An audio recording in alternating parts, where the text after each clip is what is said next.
Hello student, 26 April অৰ্থাৎ কাইলৈ তোমালোকৰ গহনা হ'ব HS 2025 ৰ ৰিজাল্ট। তো ইতিমধ্যে ব্ৰেকিং নিউজ বহুতে তোমালোকে ইউটিউবত চাই আছা। তো তোমালোকে বহুতে আমাক পাৰ্সোনালি এই স্ক্ৰিনশ্বটটো দি আছিলা যে হসাকে স্যাৰ কাইলৈ আমাৰ হায়াৰ সেকেন্ডাৰী পৰীক্ষাৰ ৰিজাল্ট গহনা হ'ব নেকি। যেহেতু তোমালোকৰ নিউজ পেপাৰটো ওলাইছিলে 26 এপ্ৰিলৰ পৰা 30 এপ্ৰিলৰ ভিতৰত তোমালোকৰ হায়াৰ সেকেন্ডাৰী পৰীক্ষাৰ ৰিজাল্ট দিব। তো এতিয়া তোমালোকে নিউজতো পাই আছা যে কাইলৈ তোমালোকৰ হায়াৰ সেকেন্ডাৰী পৰীক্ষাৰ ৰিজাল্ট দিব। তো এই নিউজটো ফেক নে ৰিয়েল তোমালোকক জনাব গৈ আছো।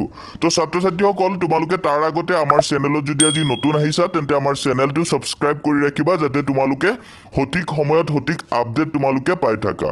তো ছাত্ৰ-ছাত্ৰীসকল তোমালোকৰ 26 এপ্ৰিল অৰ্থাৎ কাইলৈ হায়াৰ সেকেন্ডাৰী পৰীক্ষাৰ ৰিজাল্ট দিব বুলি এনে ধৰণৰ কোনো অফিচিয়েল আপডেট কিন্তু এতিয়ালৈকে দিয়া নাই।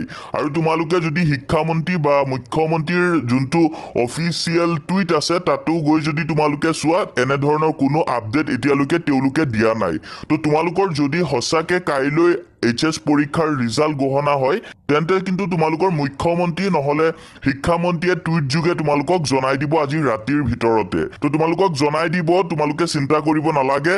আৰু বহুতে এনেকে নিউজ বনাই আছে কাইলৈ দিব ৰিজাল্ট, এনেকে বহুত দিন ধৰি নিউজ দিয়ে আছে। তো তোমালোকৰ কিন্তু কাইলৈ ৰিজাল্ট দিব এটো 100% আমি এতিয়াও ক'ব নোৱাৰি। কাইলৈ যদি তোমালোকৰ ৰিজাল্ট গহনা হয় তেন্তে আজি ৰাতি মুখ্যমন্ত্ৰী বা শিক্ষামন্ত্ৰীয়ে তোমালোকক টুইট যোগে জনাই দিব। তো তোমালোকে কাইলৈ ৰিজাল্ট দিয়াটো তোমালোকে 100% শিওৰ বুলি ধৰিব নোৱাৰা বা তোমালোকৰ কাইলৈ ৰিজাল্ট নিদিব বুলিও ক'ব নোৱাৰা। তো তোমালোকৰ শিক্ষামন্ত্ৰী আৰু মুখ্যমন্ত্ৰীৰ টুইটলে তোমালোকে ওয়েট কৰিব লাগিব। যদি তেওঁলোকে আজি ৰাতি টুইট কৰি দিয়ে তেন্তে কাইলৈ কিন্তু তোমালোকৰ হসাকে ৰিজাল্ট গহনা হ'ব। আৰু নহলে পিছত তোমালোকৰ কোনদিনা হয় হেতু কিন্তু আমি এতিয়াও সঠিকভাৱে ক'ব নোৱাৰি। তো অফিচিয়েল আপডেট দিয়াৰ লগে লগে আমি দি দিম, তাৰ কাৰণে চেনেলটো সাবস্ক্ৰাইব কৰি ৰাখিবা।